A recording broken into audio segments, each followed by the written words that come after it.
We only had 3, maybe 4. But it wasn't over 4. But we only had 3 payments the whole time with his career while we was dealing with it. Like from the label or from Tunecore? From publishing. Right. Yeah. It wasn't ain't no. Did he recoup? Wasn't nobody. No, it wasn't nobody getting no millions of dollars or whatever. No, so he didn't recoup with Alamo. Hell no, he's still in the red. If he ain't recoup, ain't no money going out. Yeah. Right. You might have to send an audit out. Yeah. And, you know, I got a good audit team. But so when did shit start getting messy? It was while he was locked up? While he was locked up. It was while he was locked up. It was a situation basically, you feel me? This what happened.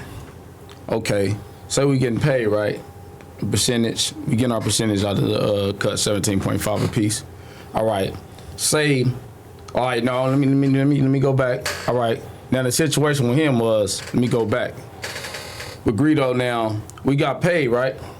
But all this old music and new music was mixed in with the Tunecore before we signed him. I think he had one project out before we signed him, so he considered like we don't supposed to touch him. We wasn't. But that's going to be a tiny percentage of the total, right? Yes. You just hit the nail on the coffin. We signed him when all the popping music was out. Okay. So it got mixed up, and he already had a Tunecore account. You know what I'm saying? When we signed him. So he was already receiving the payments himself. So basically, the payments got mixed up, and he was like, hey, man, I got overpaid. But, you know, mind you, when you're doing business, corporate business with lawyers, they always involved when a payment is going through. So we end up getting money tangled in with his old money with the new money of the new music we did. So we like, shit, let's fix it. Like, I mean, if we got overpaid a little bit, you feel me? Like get an accountant.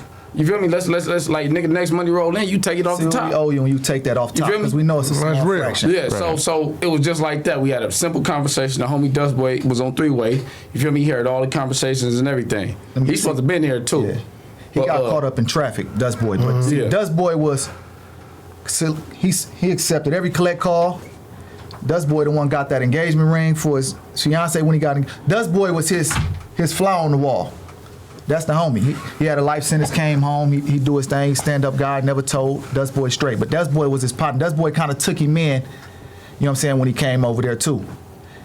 And Dustboy can explain this shit the same how we explaining it. Ain't nobody took nothing from that dude. That dude know everything, and Dustboy so mad because he been betrayed.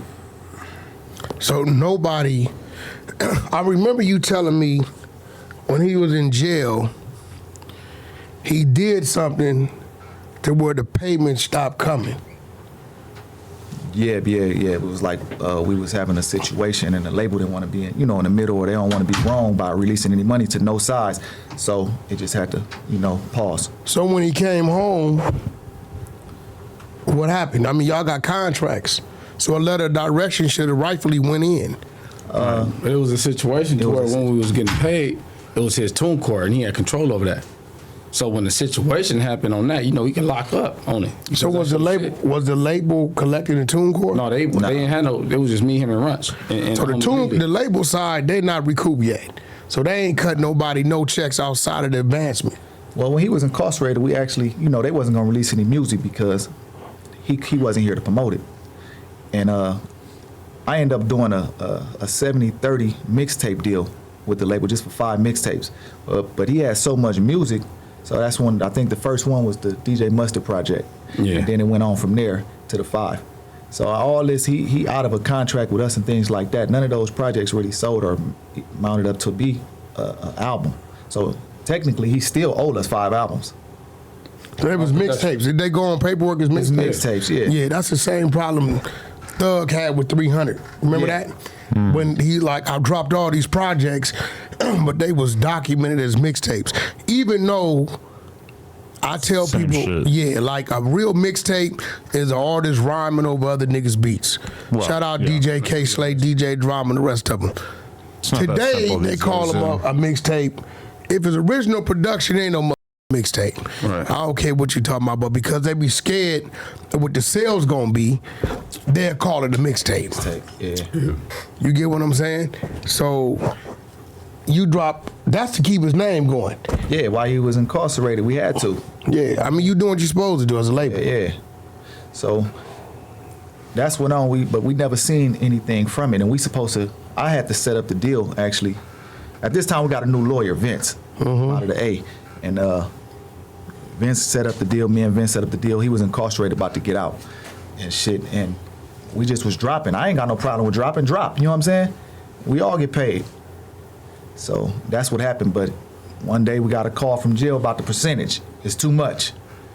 Oh, he wanted to change the 60-40. Yeah. He wanted the big homie Lily. He wanted to take that percentage out. Yeah, You he feel me? We had a wanted to conversation pay him. about it in Runch. Like, nigga, like, this the big homie, nigga. Like, no, like, he got to keep on The keep 5%. The 5%. Lily got. So Greedo ended up getting mad about that too. You feel me? But Lily 5% was coming from y'all or him? It's all- From out of R40. Yeah. Out of your 40, that had nothing to do with him. Yeah, but to him, he's still in the paperwork. Yeah. That's just the way certain people think. We not gonna think like that. So he didn't want Lily part of nothing. Nah. And Lily's 5% is coming from y'all 40%. Yeah. Yeah. Yeah, he crazy. And then you know, as a you know, when you're doing a production, homie, you don't get an artist 60%. You know that.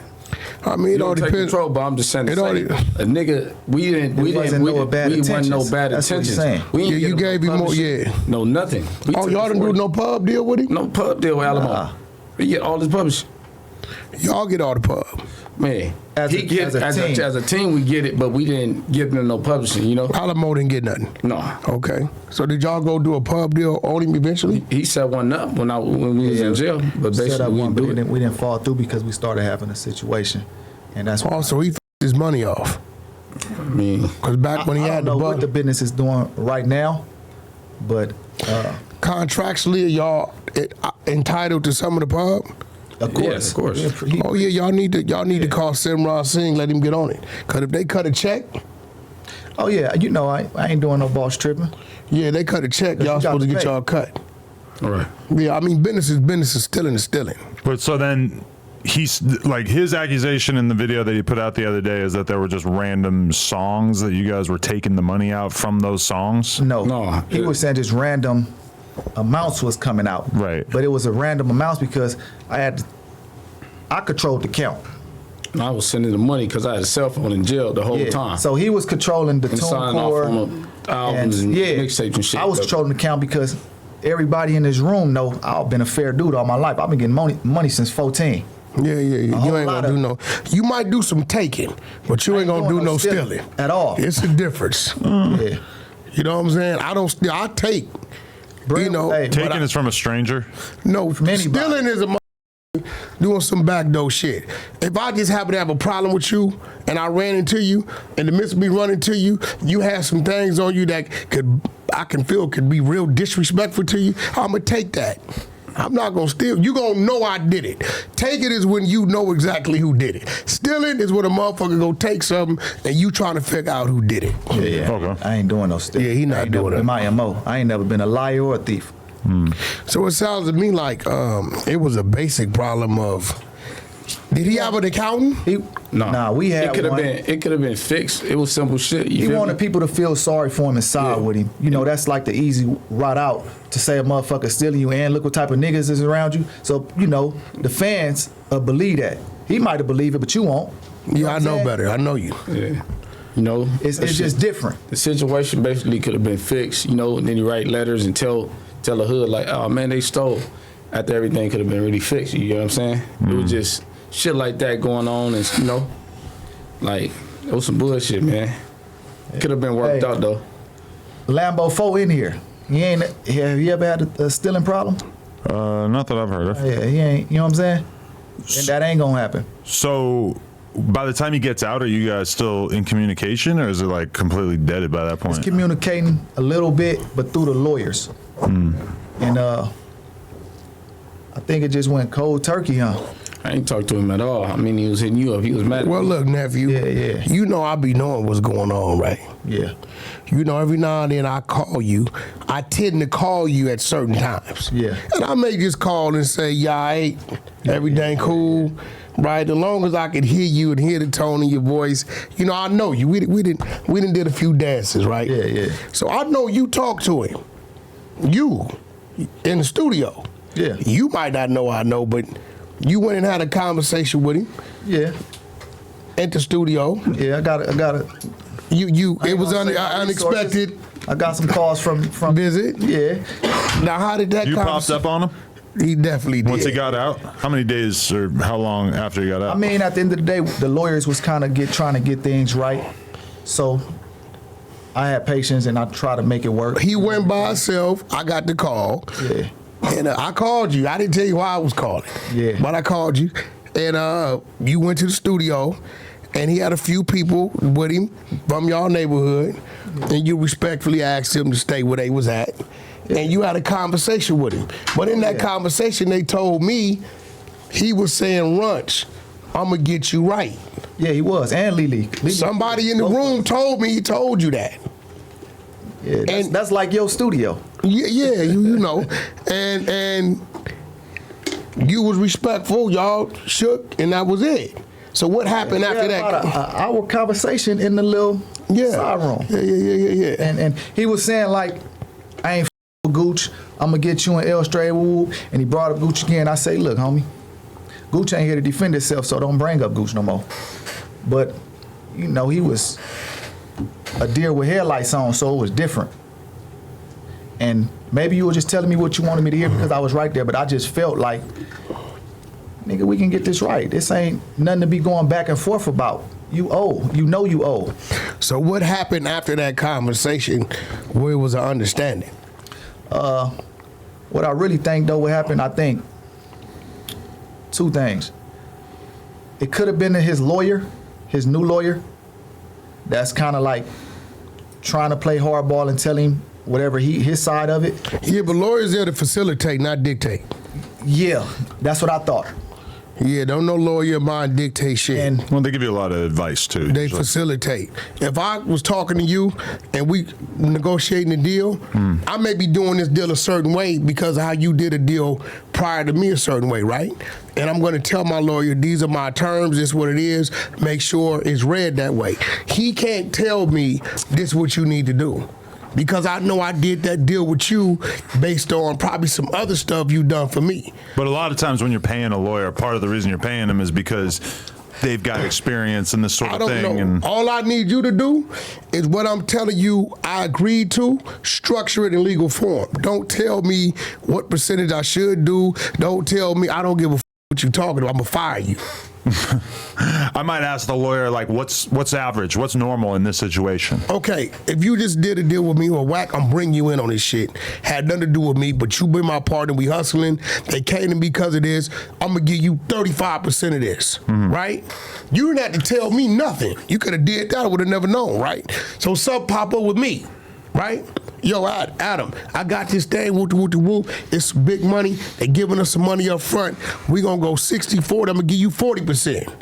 My lawyer's not gonna tell me that's too much or what you shouldn't, because he doesn't know why I'm doing this. Okay. Only thing his job is to do is to structure the paperwork so that I'm protected in what I'm doing. That's it. Like, But so wait, you're saying that the lawyer did what in this situation? might have gotten his ear. got in his ear. Oh. But I ain't saying he did. I'm saying that it's possible. Because he was talking about getting this shit right. Making it right. You know what I'm saying? He was. And then it's just like, our lawyer never hear nothing back. I know one thing though, when I see strength showing up, I done had 3 people walk in. Everybody got a little purple on. But one dude, his eyes tell on him, right? That let me know it's proper representation with y'all, right? And I'm pretty sure, because I know I get it. When I be doing business with people, the homies be on me about what I shouldn't do, and then I do it, right? I'm pretty sure some people over there who's like, I told y'all so, right? I mean, yeah. Right? These my brothers right there, and they know. Like, we kind of real click tight. We ain't just with no niggas. We go to the club, we gonna fight the whole club. No, that's a Get to the fact. parking lot, we gonna do whatever else in the parking That's lot. a fact. Runch got in his bloodline. You know, his daddy got a crazy story. Hey, when is just in you, is in you, right? All our parents and uncles and shit is the founders of this shit. Ain't nobody came from nowhere. Straight in Watts. So it's a difference than coming from somewhere else playing. You know what I'm saying? Like, our bloodline is the founders of this shit. Not no tag-alongs, none of that shit. Yeah. We ain't got a choice. So now, you got contracts. It's money that he collected, and y'all never got y'all cut. Pretty much what I'm hearing. While he was in there, right? Yeah, everything just was piling up until he came home. Even when he got out, it still was at it. Shit was freezed and everything. But And could y'all see the amount or no? no, He changed all the lawyers have to deal with that part. and your lawyers couldn't. They wasn't trying to turn over the proper things and none of going that. through litigation and shit like that. So it was going through litigation, and then Runch ended up having a conversation with him. It's supposed to have been worked out. Then the nigga get the plan and shit like that. He didn't want to talk to me. You feel me? So he was like fake beefing with me about some shit. Yeah, I sent over all the bank statements from the label. Like from 2017, like I said, it wasn't number 3. The max was 4 payments. We didn't make no $2 million. But I seen you wire this girl like 45,000. Another. That was the first payment we got. That was his 60%. So you know what I'm saying? Now the second payment, I believe, where the second payment go? Where Vince sent that to him? The payment came. The second payment Vince kept it in his account and then got it to him, right? No, it was something to where we left something in his account when he didn't get that phone access, and he didn't call us. We got money withdrawals at the out, time. right? Basically, because when I used to send the money down, Runch used to go to my mama and take my mama cash money. You feel me? He get Lily his money because me and Greedo was in jail, and Runch was the only person that was the custodial of the account. So he used to get Greedo money and ask him like, "Where you wanted that?" "Oh, go give it to my wife." Yeah, that was to my mama. You that feel was me? one time. Yeah. Because so after that, it was like the lawyers was involved and they got to shoot it to him. yeah. His 60% never came to us. You know what I'm saying? So whatever came from Tunecore and they said it came to our business account was our 40%, none less, none more. So the stuff he was showing on Instagram Live, or he was That talking came about, to our account. Yeah, from the That's what you're Tunecore that talking he about had here. control of, right? Yeah. So that's all lies. And there been times like to where it was only one time this happened. We let his percentage up in the Tunecore account, but we withdrew our percentage. Right. We telling him, so he's like, "Man, where the money go? Y'all usually withdraw the money." Man, look, bro, you didn't have no access to your phone, so we left that up in there, but. He got confused and like, "Man, y'all started," you feel me? Like he's saying we stole some money from you. Shit like So that. if 100,000 came, not Yeah. saying it, y'all simply took 40, left 60 there. For him, Yeah. right. And now, So why couldn't he see that? Man, nigga retarded, man. He then dumb he as paid a motherfucker, he don't know no $15,000 for his business. appeal lawyer. Oh, without him he even paid talking. that. Without him even on the Yeah. phone. I was in jail. I was sitting in the pen. I was in Ironwood. I was on 3 yard in Ironwood. That came out of your money. Man, look. He What paid you- that- That came out the bit out of Greedo money, but He I paid know it from the business. From the business. account. Yeah. basically this is a situation that happened. And then we registered down there 300 songs that wasn't registered because he don't know business So he was uploading shit. last year to lose all Y'all this double back and rewrite. and paid Yeah. that. through our new lawyer. Like, We got a sound exchange, all that shit. Yeah, they everything, charge right? y'all for that. come on now, that shit. Yeah, ain't they free. charge us. Yeah, they charge us like what, 10,000? Something like But that was an investment for y'all to generate some money. Yeah. To generate some money. We got that shit documented. Yeah. We saved this whole catalog. I don't think you can steal in music because it's too much. It's too much wires and Everything bank documented. You know what I'm saying? This is your Footprints. account. Why the some dummies will steal some money out your account? Your name on it, Black 100. Your name on the account, and we gonna just steal this, nigga. We'll take this from you, nigga. Hey, Wack, You feel me? have I ever stole from Kevin? Nah, Stole never. from whatever I I don't did do with no Rod stealing. Wave when I signed Rod Wave to Kevin. You definitely did the Rod Wave deal. Yeah, like Kevin trusts you with his life. That's Kevin Gates. Yeah, I was- You really signed Rod Wave to Kevin Gates Yeah, in he what did year? that. man was man. He did that. He just be. I We didn't even can't know all that. be mad at him. The mother always want to be over there and fly on the wall. He could have been out front with it. That's just not his character and personality because of who he was and what he stood for, being from Grape Street. He never was able to shake that. Because Runchy was always one of them, you know, he was the Bush people to be, right? So I'm like, yo, Nev, people need to know who you are in this game. What K-Slay did for me, I was the same way. Man, I ain't my own, all that, just to give me the money. Right. He still, if you see Kevin Gates, 80% of the time, you see Runch. You see DeRozan. If you look on the pop-out shit, you see Runch. Hey, we got a pop-up shop on Saturday at 12 o'clock in Compton, Comp 10. So I don't think I'm hurting for anything. No, but it's a lot he's done that he don't come out and he don't want the light on him. And I think this is why Greedo was able to do what he did, because people don't know who the you are. They don't know the things you've done, the doors you open up. I know, because you always call me and be like, this what I'm doing, am I moving right? You remember when you called me with them people on the phone? What I tell them, the label. Yeah. I'm not doing nothing, signing off nothing, unless Runch got his paperwork. Don't call me. Let's be about it. real. Like this exact situation where an artist gets signed, and at first it's like, oh, the label or the management company is getting X percentage, and it seems okay because they understand that they're in the growth stage of their career, and then at some point the check gets bigger and bigger, and especially while he's locked up, so he's not seeing them. So in his head, he starts thinking like, why the f am I paying $40,000 or whatever it is? Like, I've seen that happen over and over and over with artists.